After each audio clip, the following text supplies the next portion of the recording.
The GPS died somewhere around mile marker 43, leaving me with nothing but Dan's scrawled directions and the growing certainty that I'd made a terrible mistake. When the headlights finally caught the faded sign for Crossroads Diner, I almost drove past it. The building looked like something that had been forgotten by time and left to rot in the Minnesota wilderness. I pulled into the gravel lot, my Honda crunching over stones and broken glass. The diner squatted under a single flickering streetlight, its aluminum siding stained with rust and years of neglect. Through the windows I could see harsh fluorescent lighting that made everything inside look sickly and overexposed. 20 miles from Grand Rapids, surrounded by nothing but pine trees and the kind of darkness that swallows sound. This was where I'd be spending my nights for the foreseeable future. The bell above the door gave a tired chime when I pushed inside. The smell hit me immediately. Old grease, burnt coffee, and something else I couldn't identify. Something stale and slightly sweet, like flowers left too long in water. "You must be Opal." I turned to find a man emerging from behind the counter, maybe mid-30s with wire-rimmed glasses and the kind of neat appearance that suggested he took his job seriously. His handshake was firm, professional. Dan Graves, day manager. He gestured around the empty diner. "Welcome to the Crossroads." The interior looked exactly like every dying roadside diner in America. Cracked vinyl booths in faded red, a long counter with swivel stools, and fluorescent lights that buzzed like angry insects. The linoleum floor had been mopped so many times the pattern was nearly gone, and the walls were decorated with the kind of generic Americana you could buy in bulk. Old license plates, vintage Coca-Cola signs, a clock shaped like a coffee cup. "Not much to look at," Dan said, following my gaze, "but it serves its purpose." He walked me through the basics with methodical precision. Coffee maker, ancient but functional. Register, older than me, but it worked. Order system, simple enough that a trained monkey could handle it. The kitchen was small and efficient, everything within arm's reach of the grill and fryer. "Most of your customers will be truckers," Dan explained as we returned to the front. "Coffee, maybe a burger or pie. Nothing complicated. The overnight shift is usually pretty quiet." "Usually?" Something flickered across his face, too quick to interpret. "Well, it's the middle of nowhere. Not exactly a hot spot for nightlife." Around midnight, the bell chimed again. A woman walked in, late 20s maybe, with long black hair pulled back in a severe braid. She moved with the kind of economy that suggested she'd done this exact routine 1,000 times before. "Heather Marquez," Dan said quietly. "She'll be working with you." Heather nodded in my direction, barely acknowledgement, before disappearing into the kitchen without a word. I heard the soft sounds of someone checking equipment, opening and closing drawers with practiced efficiency. "She's been here 3 years, Dan said, adjusting his glasses. "Keeps to herself, but she knows the job better than anyone. If you need help with anything, ask her." Something in his tone suggested I probably wouldn't get much of a response if I did. Dan gathered his things, a thermos, a small notebook, his jacket. At the door, he paused and reached into his shirt pocket, pulling out a laminated card about the size of an index card. "Almost forgot." He handed it to me. "Read this. Follow it exactly." I glanced down at the card. 6 numbered items in courier font, like someone had typed them on an old typewriter.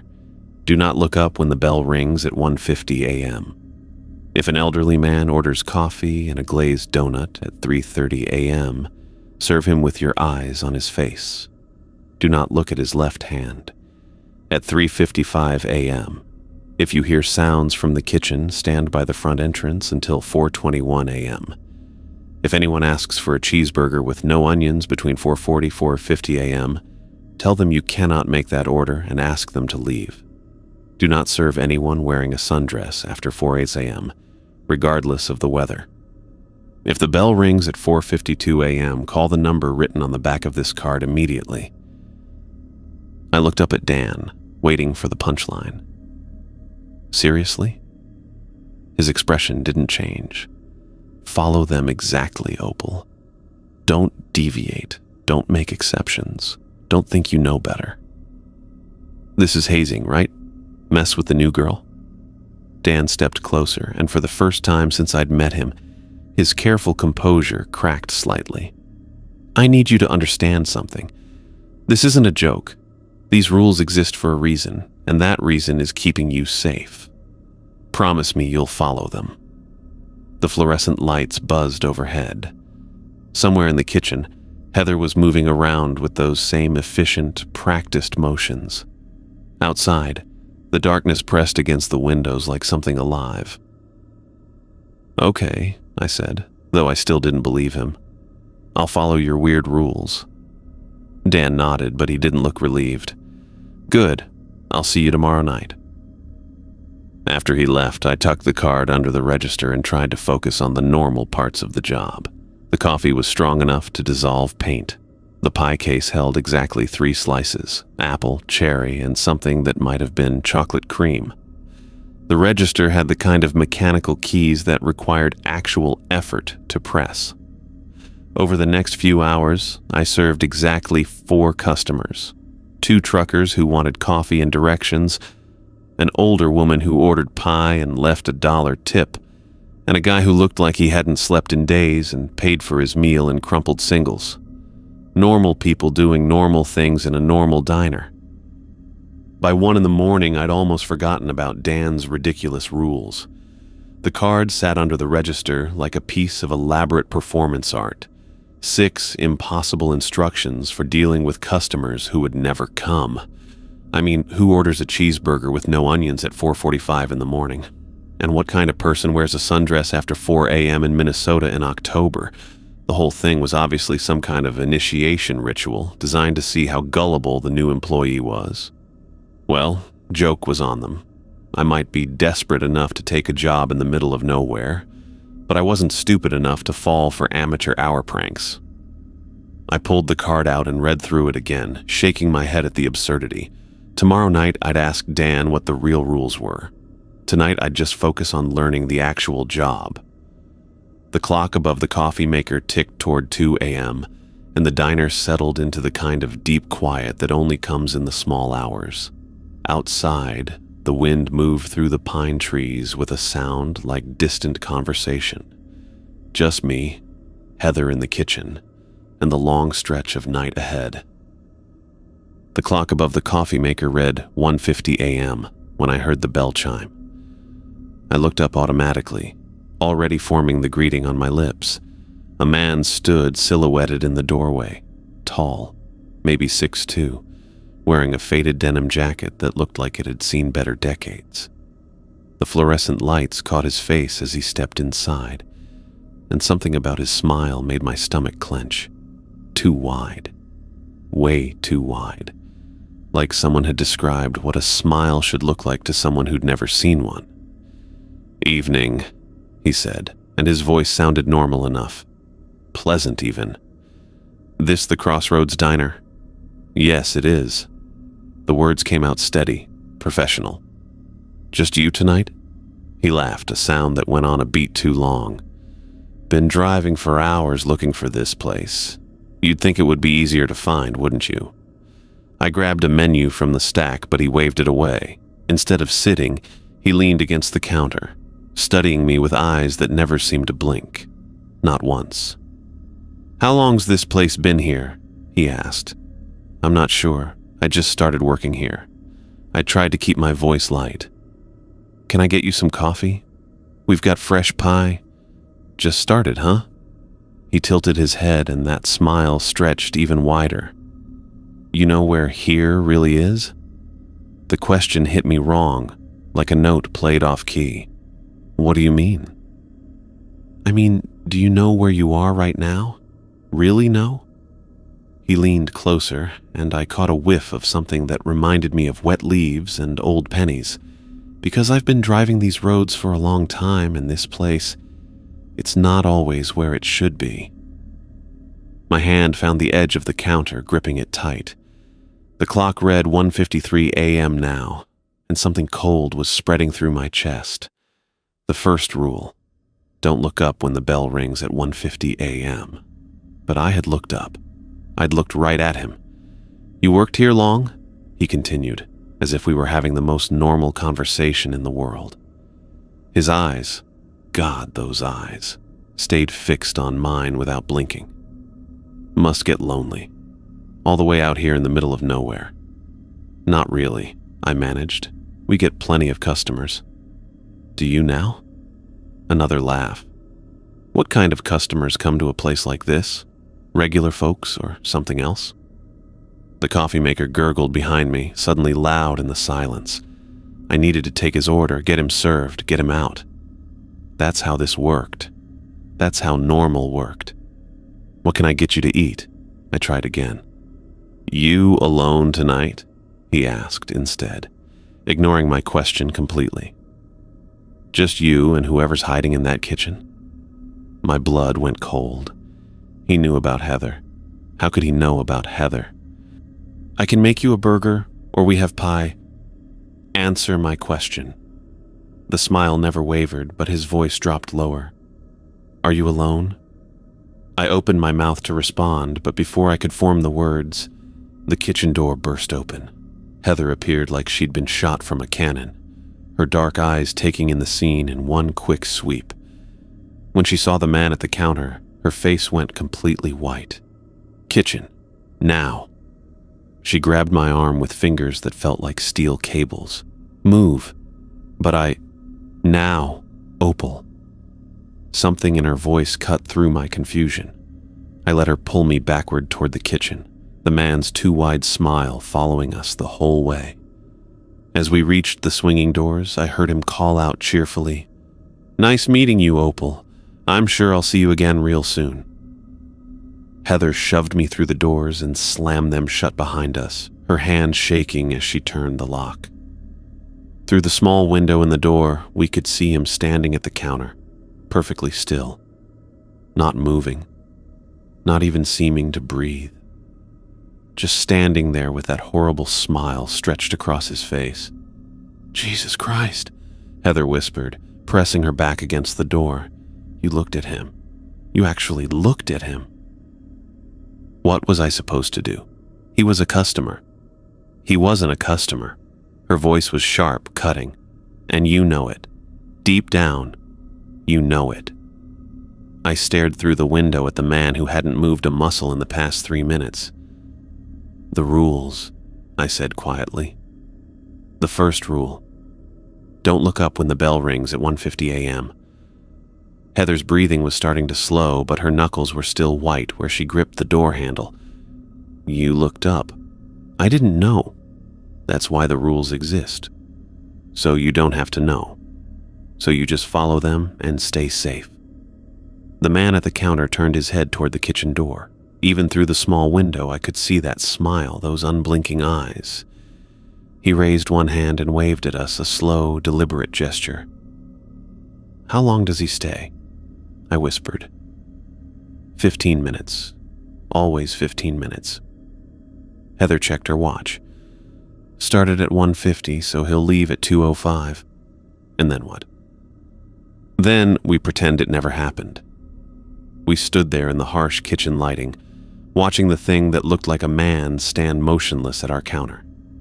The minutes crawled by with the weight of hours. At exactly 2:04, he turned toward the door. But instead of walking forward, he moved backward, his body somehow gliding in reverse without turning around. The bell chimed once as he passed through the doorway, and then he was gone. Heather unlocked the door and pushed it open carefully, scanning the empty diner. "Clear." I followed her out on unsteady legs. The counter looked normal. No sign that anything had happened. Even the air smelled right again. Just old grease and burnt coffee. "You're lucky," Heather said, wiping down the counter with quick, efficient strokes. "Some people who break the first rule don't get a second chance." "What would have happened if you hadn't come out?" She paused in her cleaning, the rag still in her hands. "I don't know. No one's ever stuck around to find out." I pulled the laminated card from under the register, staring at the first rule. The words looked different now, heavier somehow. How did you know? You were in the kitchen. I always know when it's 1:50. Heather resumed cleaning, but her movements were more careful now, like she was trying not to make any sudden noises. You learn to feel it after a while. The air changes, gets thicker. This is insane. Yeah. She tossed the rag into the sink. But it's also your job. Dan told you to follow the rules. I'm telling you to follow the rules. Next time, don't look up. Next time. Heather's laugh was short and bitter. Oh, there's always a next time. That's the thing about this place. It keeps testing you. Keeps pushing to see how far you'll bend before you break. I looked around the diner, seeing it differently now. The shadows in the corners seemed deeper. The fluorescent lights buzzed with a more ominous tone. Even the vintage decorations on the walls looked less like nostalgic charm and more like a facade hiding something darker underneath. Why do you stay? I asked. Heather was quiet for a long moment, staring out at the empty parking lot. Same reason you will, she said finally. Because once you've seen it, once you know it's real, everything else feels like pretending. The rest of the shift passed without incident. A few truckers stopped for coffee and directions. A woman in scrubs, probably getting off a late shift at the hospital, ordered pie and left a decent tip. Normal people doing normal things. But I couldn't shake the feeling that normal was just another word for lucky. When Dan arrived at 6 a.m. to relieve us, he took one look at my face and sighed. The first rule? I nodded. But you're still here. Heather pulled me into the kitchen. Dan glanced at Heather, who was already gathering her things. Thank you. She shrugged. She'll learn, or she won't. After she left, Dan poured himself a cup of coffee and sat across from me at the counter. How do you feel? Like I'm losing my mind. That's normal. The first few encounters are always the hardest. He sipped his coffee, studying me over the rim. You could quit. Walk away right now. Pretend this never happened. Could I? Really? Dan was quiet for a moment. Probably. You haven't been here long enough for it to stick, but once you've seen a few more, once you've really adapted, he trailed off. What happens then? Then you become like us, and leaving stops being an option. I thought about Heather's words, about how everything else would feel like pretending, about my student loans and my mother's medical bills and the crushing weight of having no other choices. I'll see you tonight, I said. Dan nodded slowly. Yeah, I figured you would. I drove home through the morning light, the normal world looking strangely fragile around me. Like it was all just a thin veneer over something much stranger and more dangerous.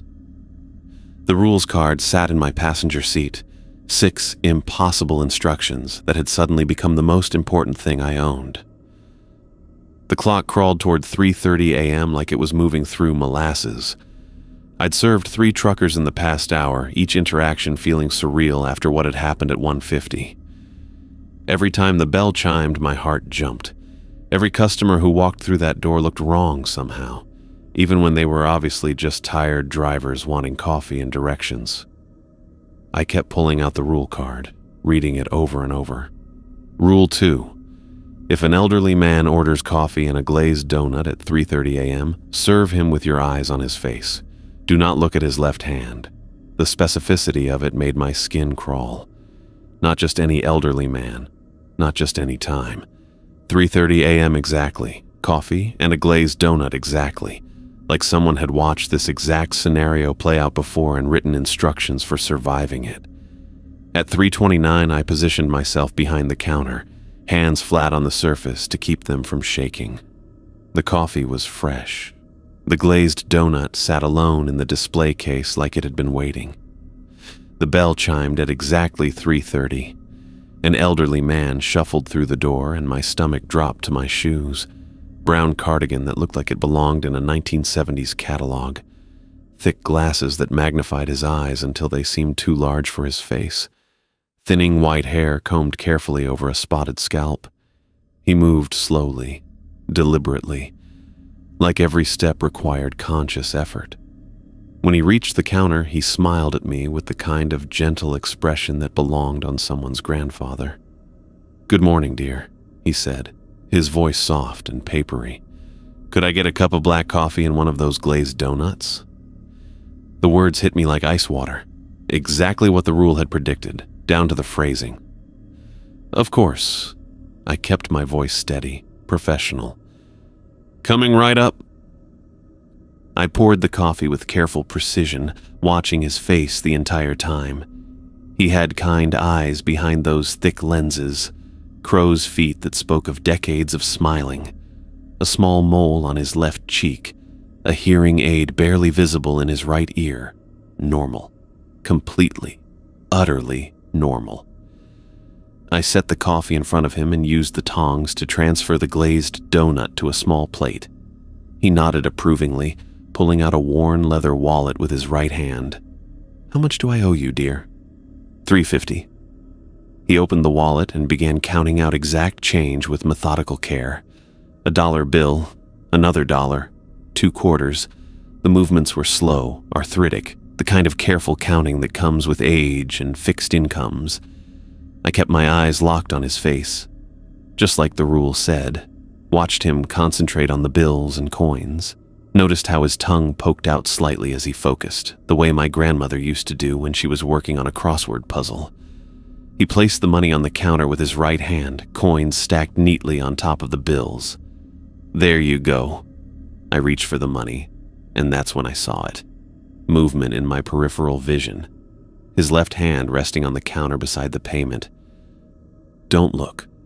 The rule was crystal clear. Do not look at his left hand. But peripheral vision doesn't require looking directly. And what I could see at the edge of my sight made my breath catch in my throat. The skin was moving, shifting, like wax melting under heat, but slowly, deliberately. The flesh seemed to be dripping away from whatever lay underneath, revealing glimpses of something dark and glistening. I jerked backward, my elbow catching the coffee pot behind me. It crashed to the floor in an explosion of glass and hot coffee, the sound echoing through the empty diner like a gunshot. The elderly man tilted his head, those magnified eyes studying me with sudden interest. "Did you see something interesting, dear?" His voice was still soft, still grandfatherly, but there was something else underneath it now. Something that made my skin crawl. I stumbled backward toward the kitchen, not trusting myself to speak. The old man sat perfectly still, watching me with that gentle smile. His right hand held the coffee cup in a normal human grip. His left hand, I couldn't help it. I glanced down. The skin had peeled back entirely now, revealing something that wasn't bone or muscle or anything that should exist inside a human body. Something that moved with its own rhythm, dark and wet and wrong. "Oh," he said quietly. "You looked." I ran. The kitchen door slammed behind me with enough force to rattle the walls. I pressed my back against it, heart hammering so hard I could feel it in my throat. Through the small window I could see him sitting calmly at the counter, taking small, measured sips of his coffee, with his right hand. His perfectly normal, perfectly human right hand. His left hand continued its slow dissolution on the counter, the flesh reforming and melting in an endless cycle. But he paid it no attention, just sat there eating his glazed donut like nothing was happening. The clock above the prep station read 3:37. 3 more minutes. Just 3 more minutes and he'd leave, just like the man in the denim jacket had left. I slid down the door until I was sitting on the floor, knees pulled up to my chest. My breathing came in short, sharp gasps that I couldn't seem to control. The fluorescent lights buzzed overhead, too bright, too harsh. This was real. This was actually happening. Through the window, I watched him finish the donut with careful bites. dabbing at his mouth with a napkin between each one. The picture of elderly politeness. If I could just focus on his face, on his normal right hand, I could almost pretend everything was fine. But that thing where his left hand should be kept moving, kept changing, kept being wrong in ways that made my brain hurt to process. At exactly 3:40, he stood up. He left the exact change on the counter, picked up his napkin, and walked toward the door with that same careful, arthritic shuffle. The bell chimed once as he passed through, and then he was gone. I stayed on the kitchen floor for another minute, waiting for my heart to slow down. When I finally stood up and looked through the window, the diner was empty. The money sat on the counter exactly where he'd left it. The spilled coffee was gone. The broken glass swept away. The kitchen door opened and I looked up to see Heather entering from the back prep area with a mop and a dustpan full of glass shards. "I heard the crash," she said simply. "Figured you might need a minute to collect yourself." "You broke the coffee pot," she said matter-of-factly. "I saw his hand was—" "I know." She walked past me to dump the glass in the trash. "I was watching through the service window. You looked. The rule said not to, but I couldn't help it. It was right there in my peripheral vision." Heather leaned the mop against the wall and turned to face me. "That's why the rule exists, because once you see it, you can't unsee it, and once you can't unsee it, things start getting complicated." What was he? The same thing they all are. Something that doesn't belong here, trying to fit into a shape that makes sense to us. She walked back toward the front, and I followed on unsteady legs. The old man routine is just camouflage, makes him seem harmless, non-threatening. But his hand was the part that couldn't maintain the illusion. That's why you don't look at it. Heather began wiping down the counter where he'd sat, her movements efficient and practiced. Looking directly breaks the spell, makes it harder for him to hold the shape. I sank onto one of the stools, my legs too shaky to hold me up. "How do you know all this?" "Experience, observation, 3 years of following the rules and staying alive." She tossed the rag into the sink. "You did good, though. You ran instead of staring. Some people get fascinated, try to understand what they're seeing. Those people don't last long." "What happens to them?"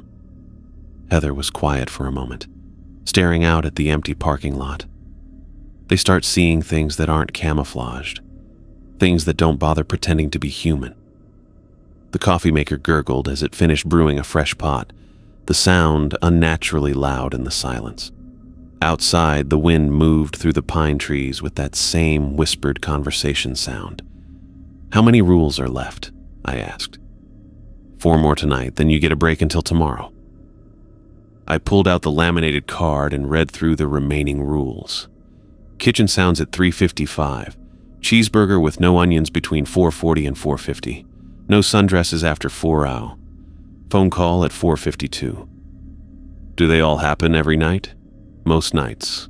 Sometimes the timing shifts by a few minutes. Sometimes one doesn't show up at all. But usually, she shrugged. Usually, they keep their schedule. Why? What's the point? Heather looked at me like I'd asked why water was wet. Same point as anything else, I guess. They exist, so they do what they do. We exist, so we follow the rules and try not to get in their way. She made it sound so simple, so matter-of-fact. Like serving coffee to things that weren't entirely human was just another part of the job description. Maybe it was. I looked around the diner again, seeing it with fresh eyes. The shadows in the corners seemed deeper now, more purposeful. The vintage decorations looked less like nostalgia and more like a stage set, props designed to make something unnatural feel familiar. Heather? Yeah? When you said leaving stops being an option after you've been here long enough, what did you mean? She was quiet for so long I thought she wasn't going to answer. When she finally spoke, her voice was barely above a whisper. I mean that after a while you realize the normal world was never really where you belonged anyway. And once you know that, once you really understand it. She met my eyes. Going back starts to feel like the scariest thing of all. The clock above the coffee maker ticked toward 3:55, and I felt that familiar tightness in my chest. 3 more rules to go. 3 more chances to break something I didn't understand and couldn't control. I tucked the card back under the register and tried to prepare myself for whatever was coming next. The money sat on the counter exactly where he'd left it. The spilled coffee pooled around the broken glass shards, dark liquid seeping between the fragments. Evidence of what had just happened. Maybe it was knowing what waited inside, or maybe the shadows between the pine trees really had gotten deeper. Either way, my hands shook as I turned off the engine. I looked up to see Heather entering from the back prep area with a mop and an empty dustpan. Methodical. The bell chimed when I pushed through the door, and a woman looked up from behind the counter.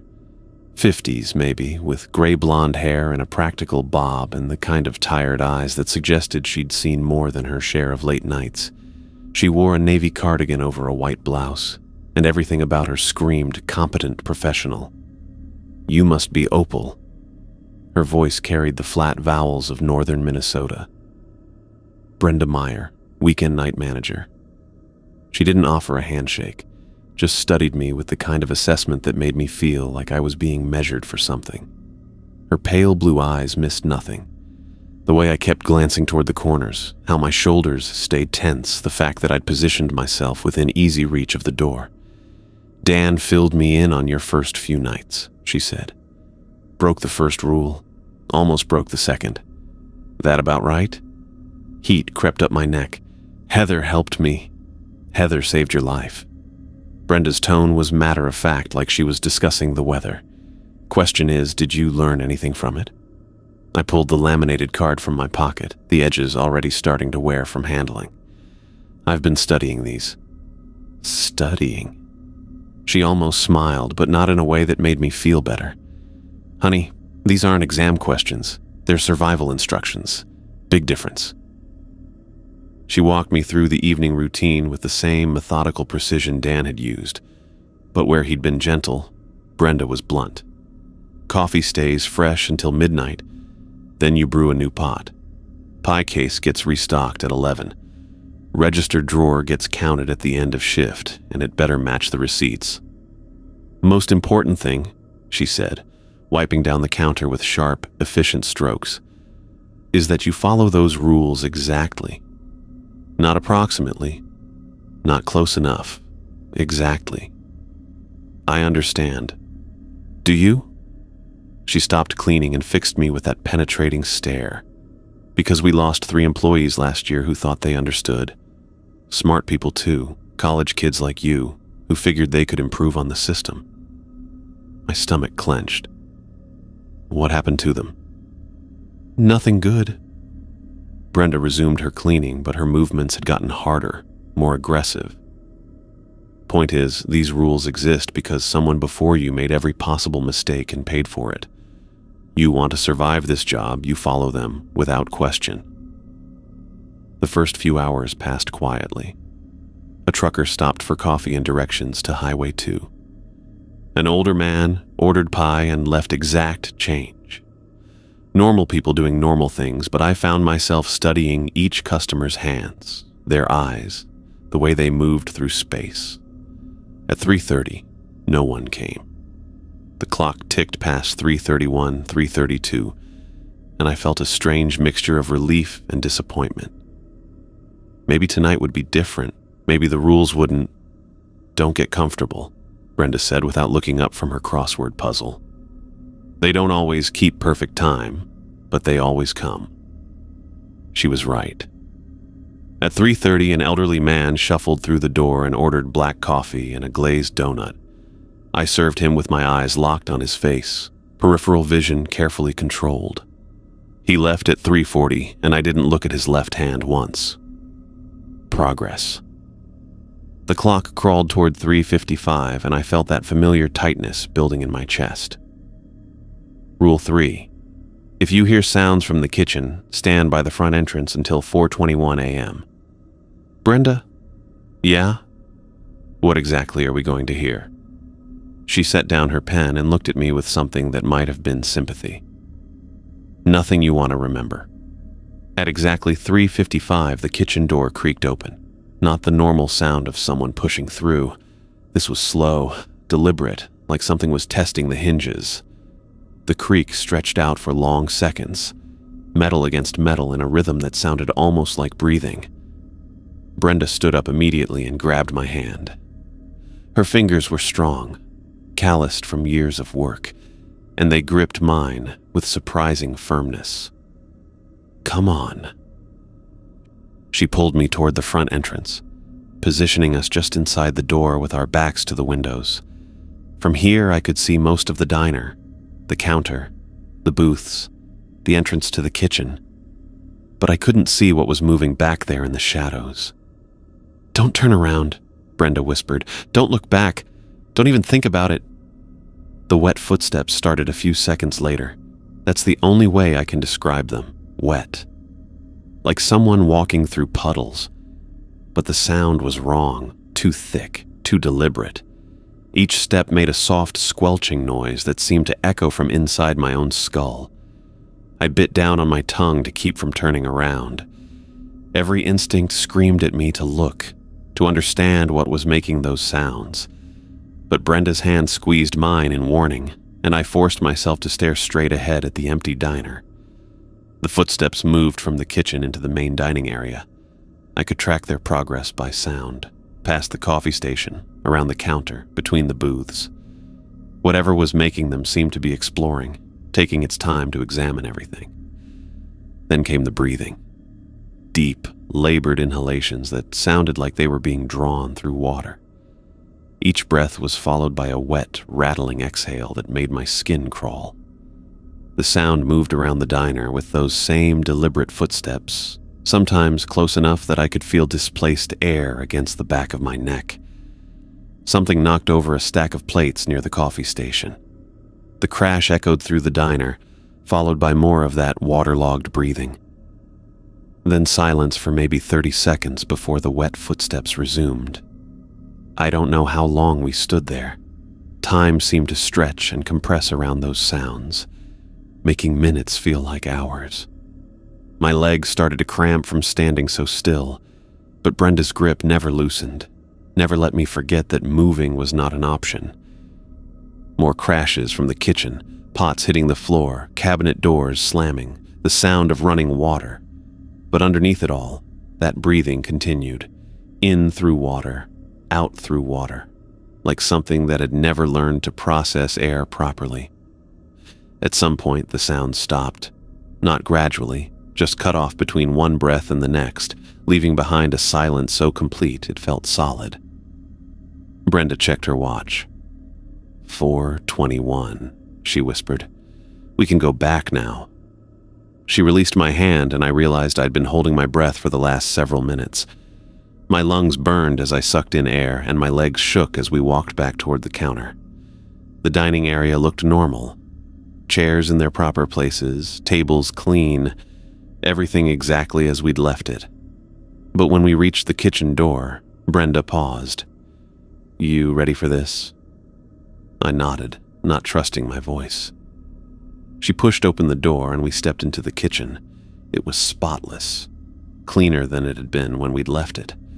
The floors gleamed under the fluorescent lights, every surface wiped down and sanitized.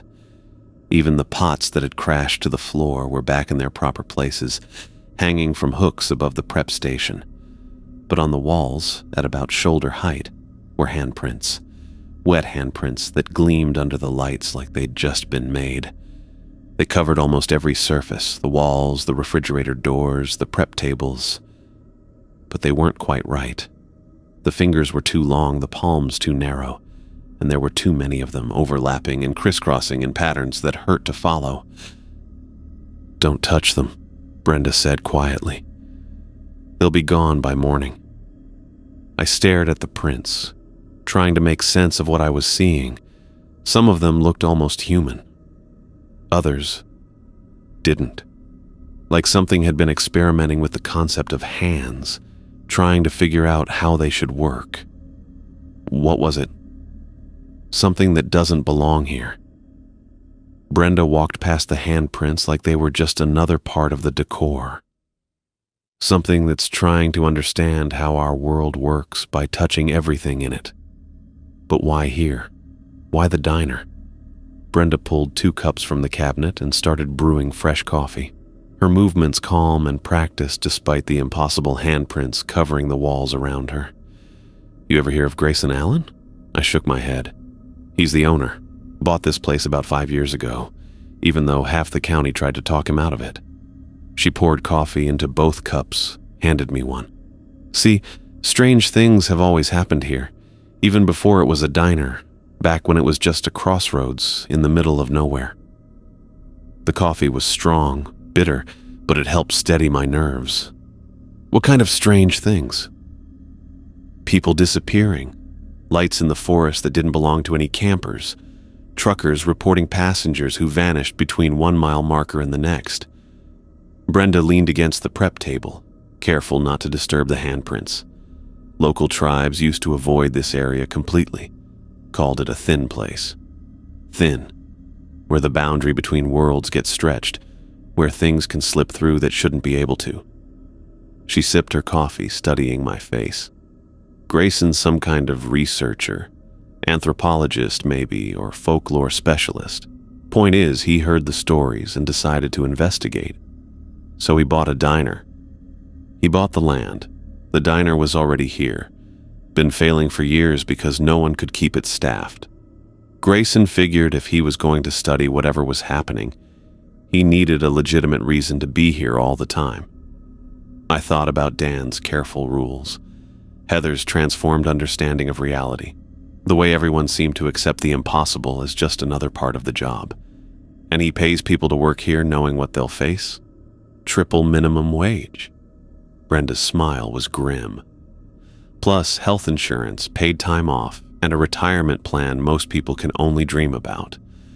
All you have to do is follow some simple rules and not ask too many questions. Most people can't handle it. Most people can't handle a lot of things. Doesn't mean the work doesn't need doing. She finished her coffee and rinsed the cup in the sink, careful not to disturb the handprints on the wall above it. Question is, can you? I looked around the kitchen, at the impossible handprints, at Brenda calmly cleaning up like this was the most normal thing in the world, at my own hands wrapped around a coffee cup in a place where reality worked differently than it was supposed to. I don't know. That's honest, at least. Brenda dried her hands on a towel. Most people who last more than a week give the same answer. The ones who think they know for sure, either way, usually don't make it through their first month. The rest of the shift passed quietly. A few more truckers, a woman in scrubs getting off a late shift, a guy who looked like he'd been driving for days. Normal people doing normal things while handprints that shouldn't exist slowly faded from the kitchen walls.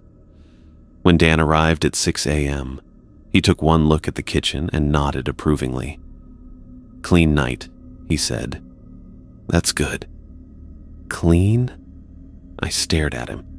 There were handprints everywhere. But nothing was broken. No one got hurt. The sounds stayed in the kitchen where they belonged. Dan poured himself coffee, completely unbothered by the fading marks on the walls. Trust me, it could have been a lot worse. Brenda gathered her things, a large purse that seemed to contain everything anyone might need, a thermos, a paperback novel with a cracked spine. At the door, she paused and looked back at me. "You coming back tomorrow?" I thought about my student loans, my mother's medical bills, the crushing weight of having no other options. But also about Heather's words, how everything else would feel like pretending once you knew the truth. "Yeah, I'll be back." Brenda nodded. "Good. Maybe you'll be one of the ones who figures it out." Figures what out? How to stop asking why and start asking what comes next.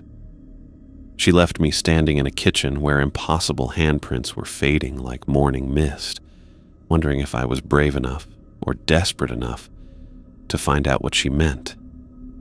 Maybe it was knowing what waited inside, or maybe the shadows between the pine trees really had gotten deeper. Either way, my hands shook as I turned off the engine.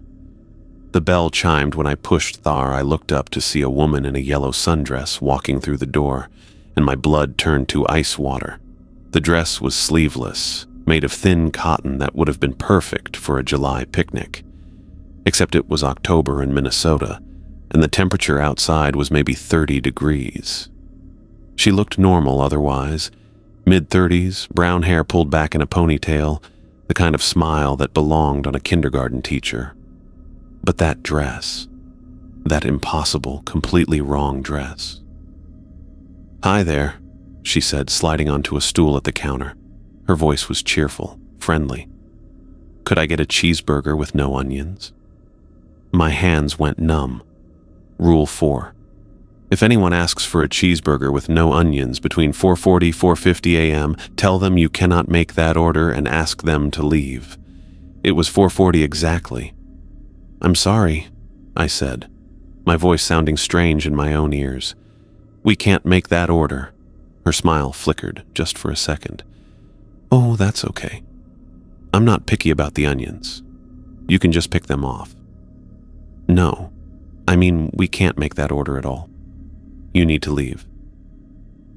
The smile disappeared completely. Her eyes, which had seemed brown a moment ago, were now a flat, colorless gray. "I'm hungry. I understand, but I'm very hungry." Her voice had changed, still hers but with something else underneath it, like an echo but the wrong way around. "I've been traveling for such a long time." I stepped backward toward the kitchen, my hand searching for the door. "I'm sorry, but you need to go. Why won't you feed me?" The echo in her voice was getting stronger, like multiple people speaking the same words at slightly different times. "I'm so hungry and I've been so good. I followed all the rules to get here. Please leave." She tilted her head and her neck bent at an angle that made my stomach lurch. "You're not being very nice. I just want something to eat. I can't. Feed me." The voice was definitely multiple now, overlapping and discordant. "Feed me." Her face began to stretch. Not like a person making an expression, like the skin itself was being pulled in directions it wasn't meant to go. Her mouth widened, corners extending past where her ears should be. Her eyes spread apart, migrating toward her temples while her nose flattened and disappeared entirely. I ran. The back door slammed behind me with enough force to rattle the frame. I fumbled with the lock, my hands shaking so badly I could barely turn the deadbolt. Through the small window, I could see her, or what she was becoming. Her body was expanding, growing taller and wider in ways that defied physics. The yellow sundress stretched with her, somehow accommodating a form that filled more and more of the diner's interior space. Her arms had become impossibly long, reaching across the room to touch walls that should have been 20 feet away. And that sound, that horrible, hungry sound that came from everywhere at once. "Hungry, so hungry. Why won't you feed me?" The voice shook the building. Coffee cups rattled on their hooks. The fluorescent lights flickered and buzzed like angry insects. Through the window, I watched her continue to grow, her transformed face pressing against the ceiling while her elongated limbs filled every corner of the dining room. I pressed my back against the door and slid down to the floor, knees pulled up to my chest. The sounds from inside were getting worse, not just her voice now, but the groaning of metal and wood as her expanding form pushed against the building's structure. Then, at exactly 4:55 a.m., 15 minutes after she'd arrived, everything went black. Not dark, black, like someone had turned off reality itself. The windows showed nothing but absolute void, as if the diner had been transported to the space between stars. The sound stopped. The rattling, the groaning, the horrible hungry voice, all of it cut off between 1 second and the next. I sat in that impossible darkness for what felt like hours, but was probably only minutes. My watch face glowed 4:58, then 4:59, then 5:1. At 5:01, light returned to the windows as suddenly as it had vanished. I waited another 10 minutes before I worked up the courage to look through the window again. The diner was empty. Completely, utterly normal. Chairs in their proper places, tables clean, coffee cups hanging neatly on their hooks. No sign that anything had happened. No evidence that a woman in a sundress had tried to eat me and then grown large enough to fill the entire building. I unlocked the door and stepped inside on unsteady legs. The air smelled like pine trees and old coffee. Normal diner smells.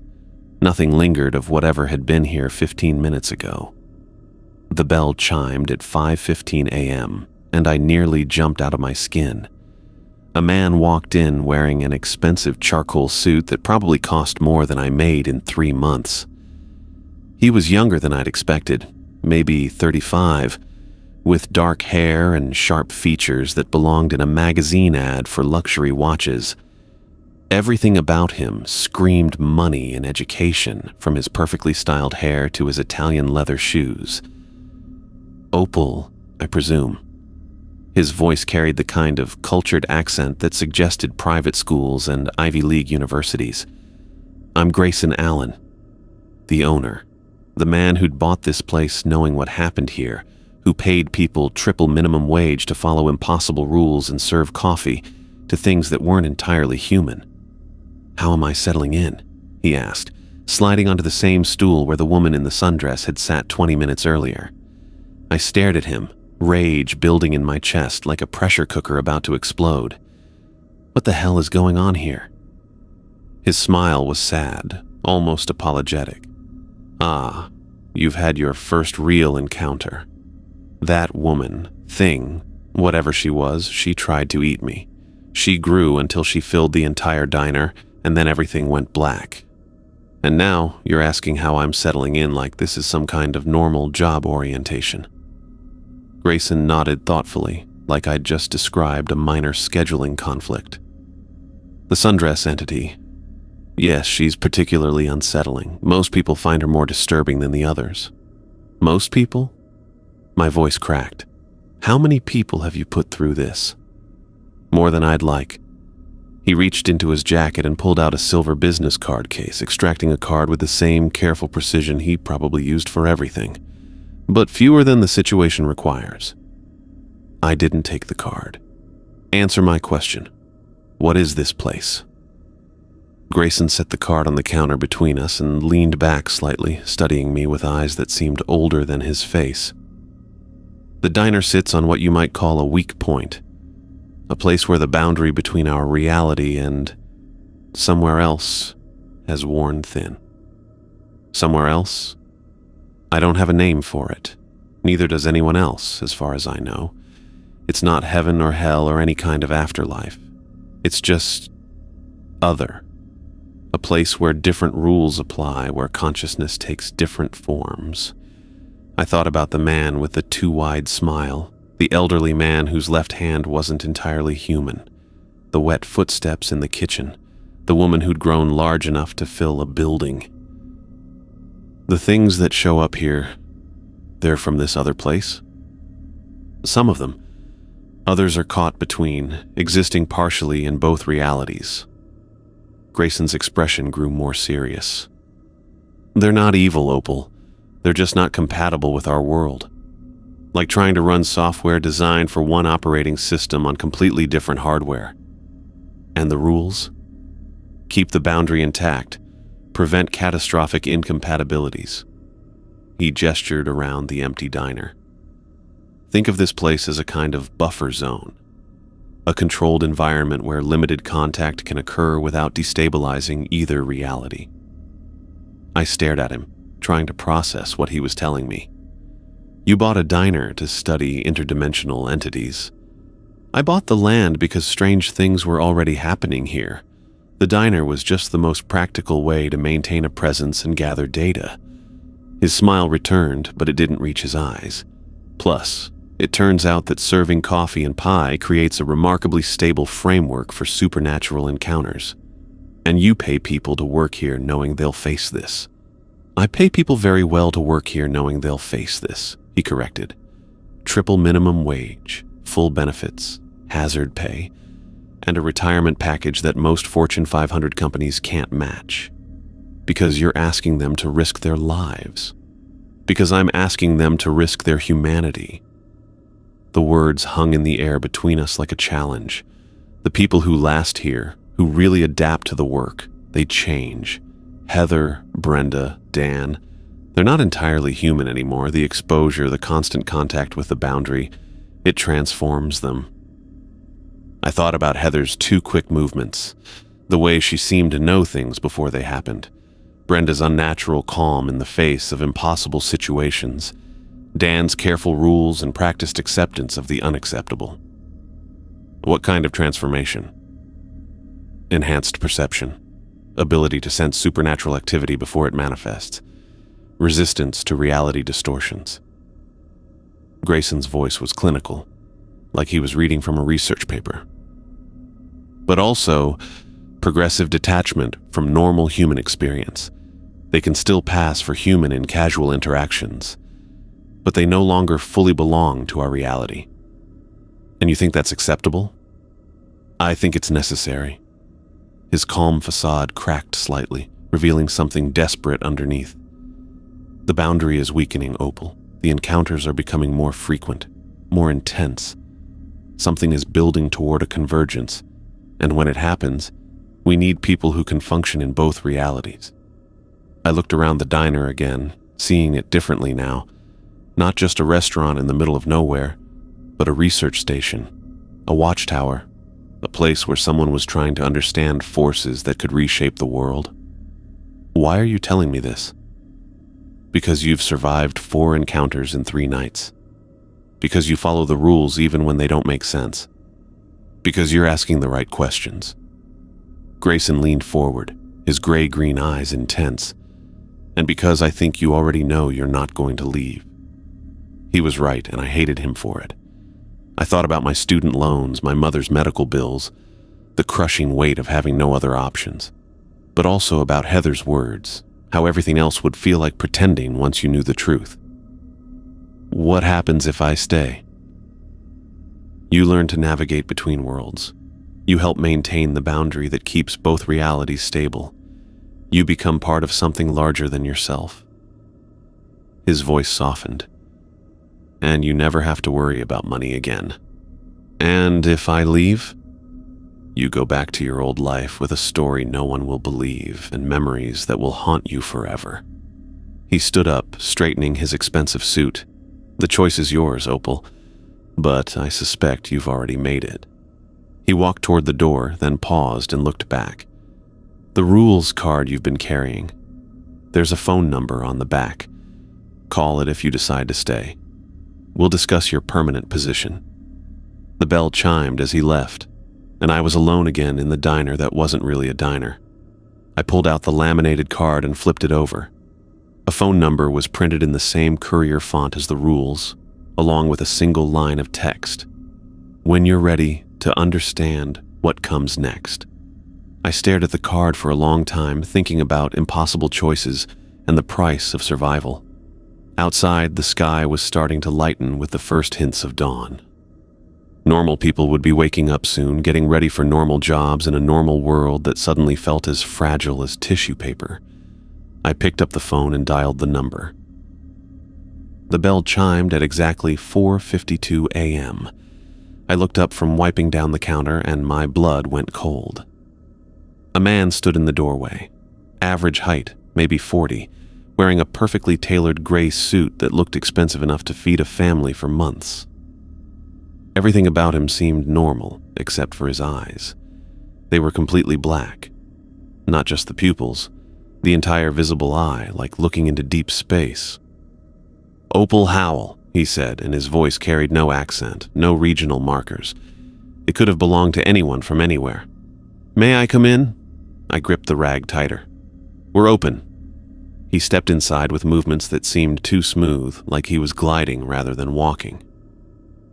The fluorescent lights caught his face as he approached the counter, revealing features that were handsome in a way that felt artificial. Too symmetrical, too perfect. "You've had quite an eventful few nights," he said, settling onto a stool with the kind of fluid grace that made my skin crawl. "4 encounters in 3 shifts. That's unusual." "I don't know what you're talking about." His smile was patient, understanding. The man who couldn't blink, the elderly gentleman with the interesting left hand, the sounds in the kitchen, the woman in the sundress who was so very hungry. He tilted his head. "Shall I continue?" My mouth went dry. "Who are you?" "Someone who's been watching. Someone who's concerned about how quickly you've adapted to seeing things that shouldn't exist." Those black eyes studied me with an intensity that made me want to hide. Most people who survive their first encounter either quit immediately or spend weeks in denial. You served coffee to impossibility and came back the next night. The kitchen door swung open and Heather appeared. She moved toward us with that same efficient grace I'd grown used to, but something was different. Her dark eyes met mine for just a second, and in that instant, they went completely black. The same endless void as the man's, before returning to their normal brown. I stumbled backward, knocking over the coffee pot behind me. It hit the floor with a crash that echoed through the empty diner. "Ah," the gray-suited man said softly. "You're beginning to understand." The front door opened, though I hadn't heard the bell chime. Brenda walked in wearing the same navy cardigan she'd had on when she left hours ago, but her movements were wrong, like someone had edited out random frames from a film, making her appear to skip across space in stuttering jumps. "We need to talk," Brenda said, her voice layered with harmonics that hadn't been there before. I pressed my back against the coffee station, looking between the 3 of them. Heather, with her occasionally black eyes, Brenda moving in ways that defied physics, the gray-suited man who'd somehow known my name and everything that had happened to me. "What are you?" I whispered. "We're what this place makes of people who stay long enough," Heather said. Her voice was still her own, but underneath it was something else, like an echo from a very,